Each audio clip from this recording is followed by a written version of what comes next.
Hi everyone, I'm really excited to show you proof of this very surprising equality. 1 divided by 1 squared plus 1 divided by 3 squared plus 1 divided by 5 squared plus 1 divided by 7 squared and so on is equal to pi squared over 8. Let's start. I will first introduce some notation that we will need in the proof. So let x be a collection of points in the plane that is countable, which means we can list them. And then f is a function that goes from x to r, and it takes the distance from every point in x to the origin and squares it and takes its inverse. And then we sum over all points in x. So we can write it as follows. So let's give some examples and calculate f of a, b, and c. First, f of a will be equal to 4 times the value of this point, since these are symmetrical. So the distance is square root of 10 of the origin, so this will be 4 times 1 over square root of 10 squared, which is equal to 2 over 5. Now let's calculate f of b.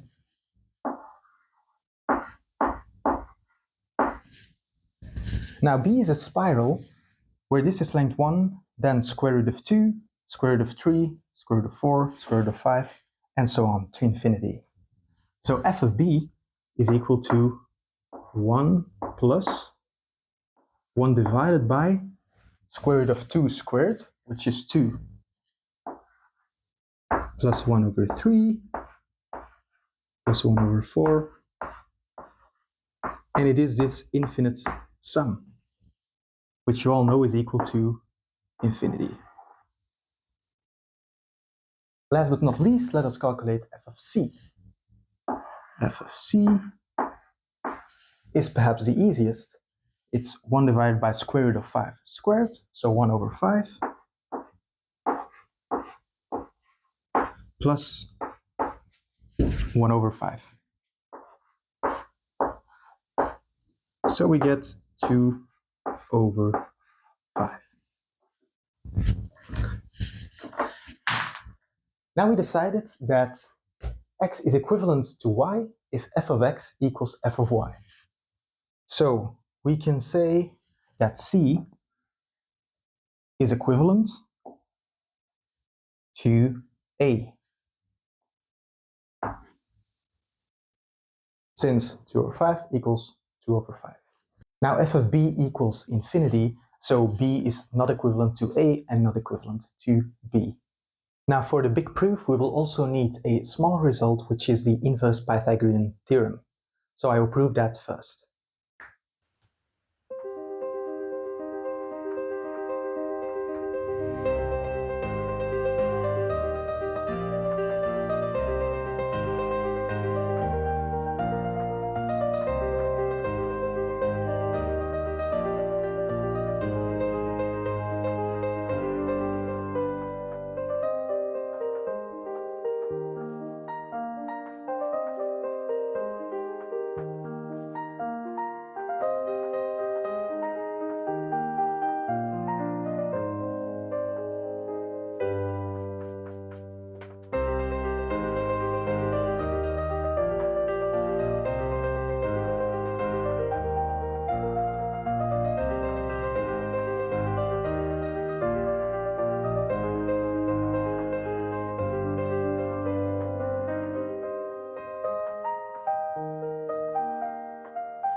Now we can finally start with the proof. We start with the set C1, which consists of just one point on this small circle, with the coordinates 0, 2 over pi. Now, the circumference of this circle is of course diameter times pi, which is 2, which means this arc has length 1, and this arc has length 1, 2. Now we are going to apply the inverse Pythagorean theorem. If two sets are equivalent, we can replace this one point by these 2 points because of this equality. So the equivalence will still hold. And that's exactly what we are going to do to get to C2. Because C2 consists of these 2 points of a circle with twice the diameter. But look at this triangle. Since this is a semicircle, it has an angle of 90 degrees. So we can replace this yellow point by these 2 purple points to get to C2. So C1 is equivalent to C2.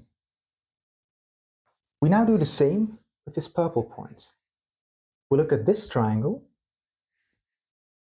and it also has to be a right angle, because this is a semicircle.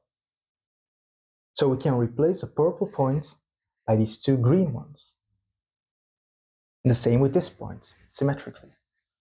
So we get C2 is equivalent to C3, where C3 are these 4 green points. Now we go from 1 point to 2 points, and the circumference also doubles. So this will be length 1, and the distance between these points is 2 over the arc. And this is again 1. So this pattern keeps repeating. This arc has a length 1, the distance between these 2 points is 2, between these 2 points 2, and so on. Now maybe you can start to see a pattern.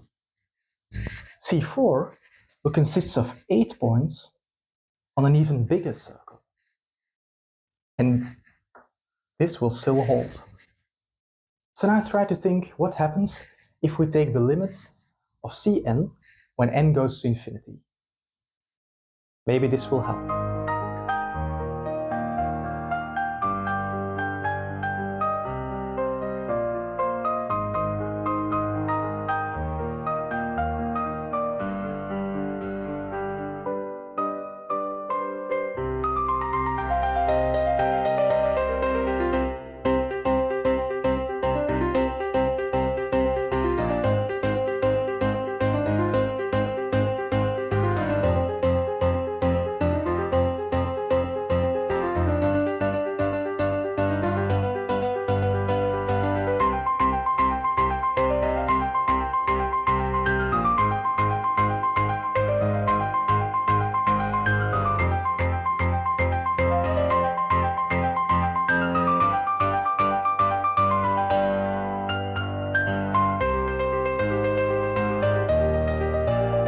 Now that's amazing.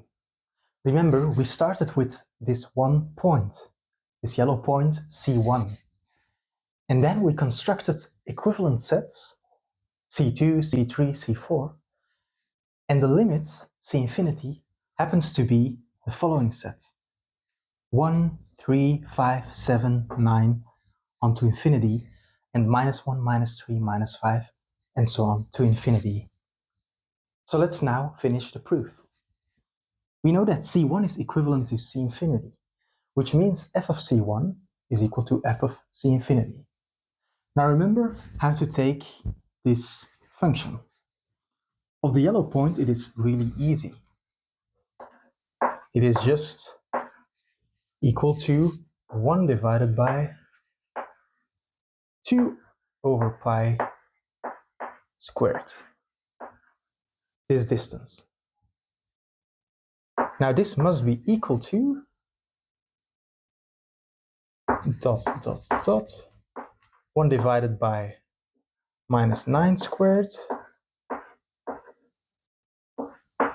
1 divided by -7 squared, and so on, plus 1 divided by -1 squared, plus 1 divided by 1 squared, plus 1 divided by 3 squared, plus 1 divided by 5 squared, and so on. Now this gives us that pi squared over 4 is equal to 2 times 1 divided by 1 squared, 1 divided by 3 squared, 1 divided by 5 squared, to infinity. And if we now divide both sides by 2, we get our result. So the proof is finished.